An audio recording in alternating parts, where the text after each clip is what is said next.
Hello friends, commerce and management classes में आपका स्वागत है। आज हम डिस्कस करेंगे यूजीसी नेट जेआरएफ का पेपर नंबर 2 कॉमर्स का, और उसमें हम मल्टीपल चॉइस क्वेश्चंस करेंगे मार्केटिंग मैनेजमेंट के। लास्ट वीडियो में हमने 1 से लेकर 20 तक के क्वेश्चंस किए थे। आज हम 21 से लेकर 40 तक क्वेश्चंस करेंगे। ये ऑब्जेक्टिव टाइप क्वेश्चंस हैं जो कि एग्जाम पॉइंट ऑफ व्यू से काफी इंपॉर्टेंट है। तो चलिए दोस्तों शुरू करते हैं। Question number 21। In the model of consumer behaviour given by Philip Kotler, what constitute the marketing stimuli. कि जो कंज्यूमर बिहेवियर का जो मॉडल फिलिप कॉटलर ने दिया है वह क्या कंस्टिट्यूट करता है, क्या स्टिमुलाई है। A. Marketing environment, B. 4 P's of marketing, C. Consumer needs and wants, D. None of the above। इसमें से कौन सा है जो फिलिप कॉटलर का कंज्यूमर बिहेवियर का मार्केटिंग स्टिमुलाई है। आंसर है B. 4 P's of marketing। What is customer delight? Customer delight क्या है। A. Performance equal to expectations, performance less than expectations, C. expectations more than performance, D. performance more than expectations। कि customer सबसे ज्यादा बहुत ज्यादा खुश कब होता है, या परफॉर्मेंस जब एक्सपेक्टेशंस के बराबर होती है क्या वह तब खुश होता है बहुत ज्यादा, या फिर परफॉर्मेंस लेस देन एक्सपेक्टेशंस होती हैं तब ज्यादा खुश होता है, या फिर एक्सपेक्टेशंस है मोर देन द परफॉर्मेंस है तब खुश होता है, या फिर परफॉर्मेंस मोर देन एक्सपेक्टेशन से तब खुश होता है। कस्टमर तब खुश होता है जितना उसने चाहा उससे ज्यादा मिला, तो इसे हम कहते हैं customer delight. D. Question number 23। Service marketing becomes more difficult because of. Service marketing है बहुत ज्यादा मुश्किल होता जा रहा है। ये रीजन दिए गए हैं। A. No demand, B. More complex market, C. Difficult to enter the market, D. Intangibility. यानी सर्विस मार्केटिंग सबसे ज्यादा डिफिकल्ट हो गई है किस कारण से, डिमांड ना होने के कारण, या फिर कॉम्प्लेक्स मार्केट है, या फिर difficult to enter the market यानी सर्विसेज का मार्केट में एंटर करना यानी जिसे छू नहीं सकते। यह किस कारण से होता है, क्योंकि जो सर्विसेज है ना हम उसे देख सकते हैं ना उसे छू सकते हैं, इस कारण से यह बहुत ज्यादा डिफिकल्ट हो गई है। D. 4. Advantages of direct marketing is are. कौन से डायरेक्ट मार्केटिंग के एडवांटेजेस हैं, लाभ हैं। A. It can take on a variety of creative forms. यह different kind of variety forms में की जाती है। और B. It is time saving, यह टाइम बचाती है, या फिर यह दोनों, या इनमें से कोई भी नहीं। तो जो डायरेक्ट मार्केटिंग है वह कस्टमर तक डायरेक्ट पहुंचने की एक कला है। तो डायरेक्ट मार्केटिंग में जैसे टेक्स्ट मैसेज भेजते हैं, ईमेल भेजते हैं, kind of varieties of forms हैं, ये है। और it is time saving, yes direct marketing से क्या है, टाइम भी बचता है, तो इसका मतलब ये दोनों है। Answer c. Question number 25। Companies customers relationship capital is another name. Customer relationship capital का दूसरा नाम क्या है, यानी रिलेशनशिप है उसका हम दूसरा नाम क्या देते हैं। ए.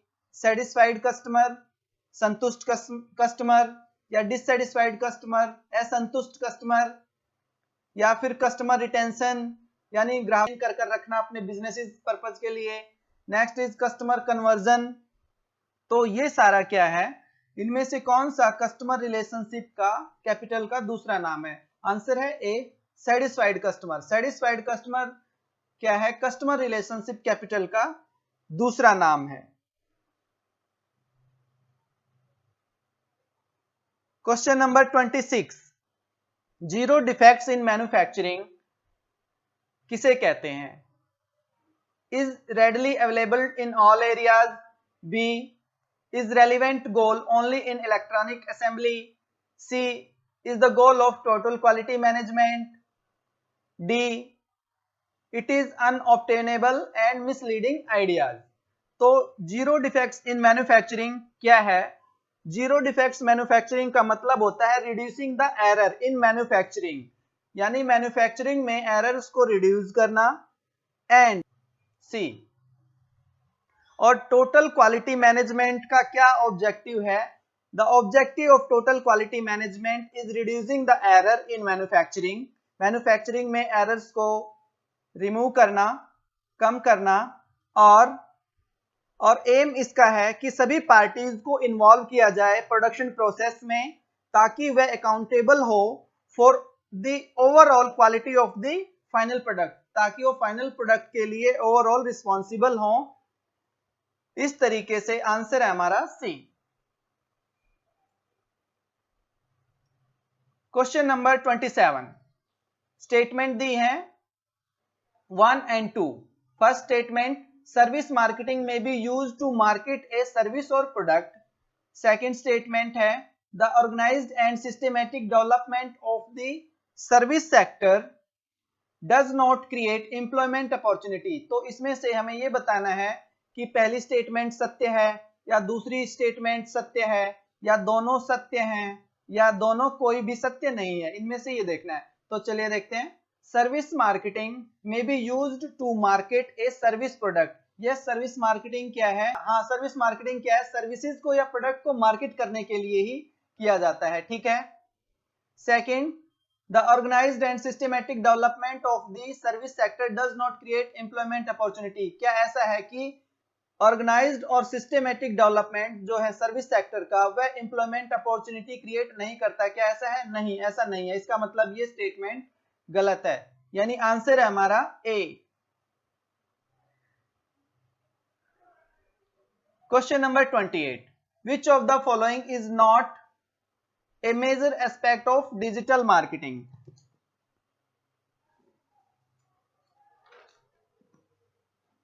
डिजिटल मार्केटिंग का कौन सा पार्ट यानी हिस्सा नहीं है? A. Jurisdictions, B. Ownership, C. Security, D. Entertainment. Digital marketing का जुरिडिक्शंस भी हिस्सा है, ऑनरशिप भी हिस्सा है और सिक्योरिटी भी हिस्सा है, क्योंकि ऑनरशिप दी जाती है, सिक्योरिटी दी जाती है एंड लॉफुल एक्टिविटी की जाती है. तो इस तरीके से ये तीनों हिस्से हैं इसके. Entertainment is not the part of digital marketing. Question number 29. Which of the following stages of the marketing research process is most expensive? इसमें से जो मार्केटिंग रिसर्च प्रोसेस है वह सबसे ज्यादा खर्चीला कब होता है? कब सबसे ज्यादा खर्चा आता है? ऑप्शंस हैं A. Data analysis, B. Data collection, C. Developing the research plan, D. Report writing. इसमें से सबसे ज्यादा खर्चा किस समय होता है? डेटा एनालिसिस में क्या है? आंकड़ों का विश्लेषण किया जाता है और यह निर्णय लेने में सहायक होता है, तो ये ज्यादा खर्चीला नहीं है. जो डाटा कलेक्शन है, डाटा कलेक्शन क्या प्राइमरी एंड सेकेंडरी वे से किया जाता है और इसमें काफी पैसा खर्च किया जाता है, इसीलिए ये आंसर है हमारा बी. डाटा कलेक्शन, और इसमें सबसे ज्यादा खर्च होता है.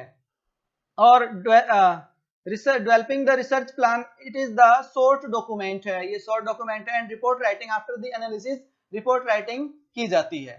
तो सबसे खर्चीला है हमारा data collection. Question number 30. The number of version offered of each product line is known as product line depth, product line length, product line width. इसमें से जब number of version offered होते हैं each product के in the line is known as, तब क्या कहा जाता है? इसे कहा जाता है प्रोडक्ट लाइन डेप्थ. ए. प्रोडक्ट लाइन डेप्थ का मतलब है total number of products A company offers with in a certain product line. Products को ऑफर करती है एक सर्टेन प्रोडक्ट लाइन में, कितने नंबर ऑफ प्रोडक्ट्स ऑफर करती है? जैसे साइज है, फ्लेवर है, टेस्ट है. ठीक है. और अगर कोई कंपनी है वह 4 साइजेस के और 2 फ्लेवर के, यानी 4 साइज और 2 फ्लेवर के प्रोडक्ट बेचती है तो उसकी जो डेप्थ है वो होगी 8। ठीक है। और प्रोडक्ट लाइन लेंथ क्या है? Total number of products with in A company product line, यानी टोटल नंबर ऑफ प्रोडक्ट्स कितने हैं। यानी जैसे 10, अगर मान लो 10 प्रोडक्ट लाइन है, 10 प्रोडक्ट लाइंस हैं और उसमें 3 वेराइटी है, 3 वेरिएशंस दी गई हैं, तो ये कितना होगा? 30। तो इस तरीके से ये क्या है? लेंथ बताती है। और प्रोडक्ट विड्थ क्या होती है? Total number of product lines that a company offer to sell, यानी कितने नंबर ऑफ लाइन जो कंपनी है वो सेल करती है। जैसे फॉर एग्जांपल कोई कॉस्मेटिक की कंपनी है, 4 डिफरेंट प्रोडक्ट्स क्या है, जैसे ज्वेलरी, कॉस्मेटिक्स, फैशन, और इसमें डील करती है, तो इसकी विड्थ कितनी है?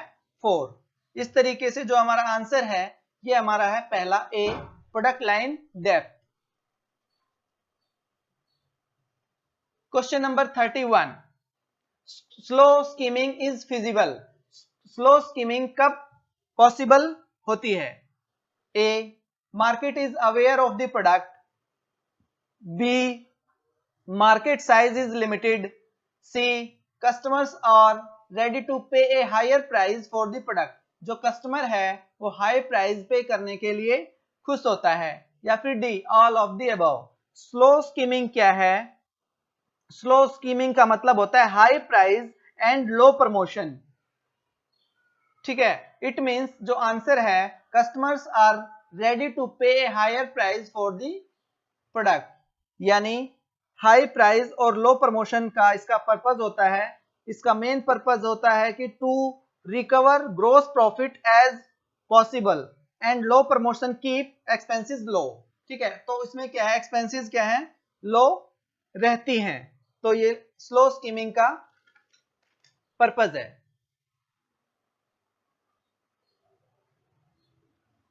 Question number 32, full-time wholesalers are most likely to be used in the marketing of clothing, vegetables, steel, या फिर all of the above। जो फुल टेलर है वह वेजिटेबल्स में यूज किया जाता है। Question number 33, advertisements are used to create awareness. कौन सी एडवर्टाइजमेंट हैं जो कि अवेयरनेस क्रिएट करने के लिए की जाती हैं? आंसर है पायनियर ए, यह अवेयरनेस क्रिएट करने के लिए की जाती है। कंपैरेटिव मींस ये कंपेयर करने के लिए की जाती है, ये कंपटीशन को इंक्रीज या डिक्रीज करने के लिए की जाती हैं। 34, विड्थ, लेंथ, डेप्थ और कंसिस्टेंसी दिए गए हैं, ये है features of the product and these are the explanation 1, 2, 3 and 4। 1 is varieties offered for each product in the product line, and 2 is total number of product lines of a company's carries, and third, total number of items in the product mix, and fourth is closeness exhibited by the product line। तो इसमें से width क्या है? width का मतलब होता है product features में total number of product lines A companies carries. ठीक है। बी, लेंथ क्या है? लेंथ है total number of items in the product mix. And depth क्या है? Varieties, varieties offered for each product in the product line, तो ये है depth.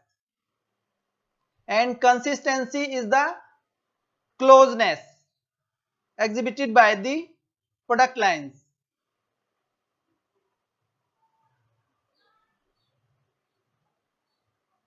Number 35, the pricing strategy which adjusts the basic price to accommodate differences in the customer locations and products are called।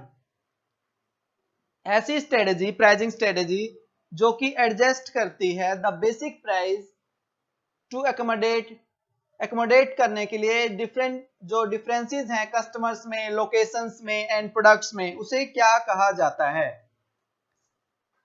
उसे कहते हैं हम differentiated pricing. A, differentiated pricing means charging different prices for same product. ठीक है, same product के लिए different kind of जो prices हैं वो चार्ज किए जाते हैं। एंड प्रमोशनल प्राइसिंग क्या है? Promotional price helps to reduce the price to attract the customer. ठीक है, ये प्रमोट करने के लिए की जाती है, जैसे 40% ऑफ हो जाता है कई बारी, या फिर 50% ऑफ। ठीक है, ये प्रमोट करने के लिए यूज होता है, या फिर कोई स्पेशल ऑफर दे दिया जाए। एंड ज्योग्राफिकल प्राइसेस क्या है? It is the practice of modifying a basic list price based on the geographical location of the buyer. यानी बायर्स की ज्योग्राफिकल लोकेशन के बेसिस पे क्या है, प्राइस डिसाइड किए जाते हैं कि वो कहाँ रहता है, किस एरिया में है, हिली एरिया है। ठीक है, ये प्राइस डिस्काउंट एंड अलाउंसेस भी प्रोवाइड किए जाते हैं। तो ये आंसर हमारा differentiated pricing. Question number 36, according to Peter Drucker the focus of business is not, but according to Peter Drucker के अनुसार कौन सा फोकस बिजनेस पर नहीं है बट दूसरा है? आंसर है हमारा बी, यानी प्रॉफिट्स पे फोकस नहीं है बट कस्टमर पर फोकस है। पीटर डकर के अनुसार कह रहे हैं कि प्रॉफिट पे तो फोकस नहीं होना चाहिए जबकि कस्टमर पे होना चाहिए। Question number 37, which of the following is controllable variable of marketing? Marketing में कौन सा कंट्रोलेबल वेरिएबल है? ऑप्शंस हैं ए एनवायरमेंट, बी कंपटीशन, सी कंज्यूमर, डी प्राइस। इसमें से किसको जो बिजनेस है कंट्रोल कर सकता है? एनवायरमेंट को क्या कंट्रोल कर सकता है बिजनेस? नहीं कर सकता। कंपटीशन को क्या कंट्रोल कर सकते हैं हम? नहीं कर सकते। कंज्यूमर हैबिट्स, प्रेफरेंसेस सब चेंज होती रहती हैं कस्टमर की, इसलिए हम इस पे भी कंपटीशन फेस करना पड़ता है। ठीक है, डी प्राइस। प्राइस क्या है? आप अपने अकॉर्डिंग क्या है, जो कंपनियां हैं जो प्रोडक्ट बनाती है, प्राइस में हम अपने अकॉर्डिंग चेंजेस कर। This is the controllable variable of the marketing, यानी डी।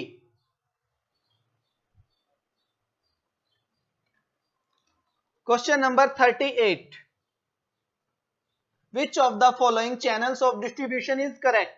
कौन सा चैनल ऑफ डिस्ट्रीब्यूशन है इसमें से ठीक है?